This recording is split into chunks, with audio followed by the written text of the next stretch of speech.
What's up, everybody? Welcome to the Roundtable Sports Podcast, Week 9 look at Lamar Jackson. Now, I feel like everybody has been a little underwhelmed with the way the Ravens' offense has gone. Certainly, fantasy owners aren't happy with the price they paid for Lamar up until this point. And I get it. There's a lot of shiny new toys out there at the quarterback position, and maybe you drafted Lamar in the second or third round of your fantasy drafts. But at the same time, I see a healthy Lamar. I see him developing as a passer. I see his legs not going anywhere. He's been running the ball just fine.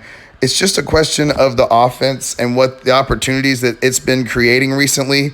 And I feel like there's been a lack of continuity. And also you have to factor in for this game specifically, Indianapolis is a really bad matchup. Darius Leonard is a madman out there all over the field. They added DeForest Buckner.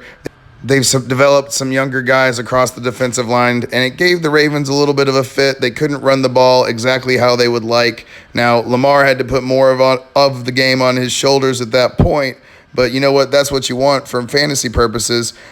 I couldn't put my finger on what I felt was wrong with the offense for some time because clearly there was something, and a couple of weeks ago it hit me. These are the exact same plays they were running last year.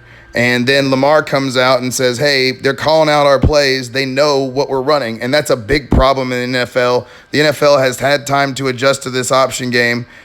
NFL defensive coordinators get the film. They come up with a game plan. They see other game plans that have worked. And it all just starts to fall in on itself if you don't evolve. And it just doesn't feel like this offense has had enough wrinkles, has had enough evolution to really make defenses pay. And while Lamar is doing everything he can, it just hasn't been enough to this point for the offense to really produce like it did last year.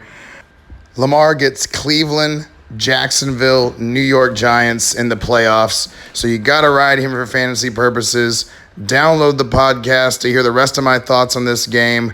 Thanks for the ending on a touchdown, Lamar.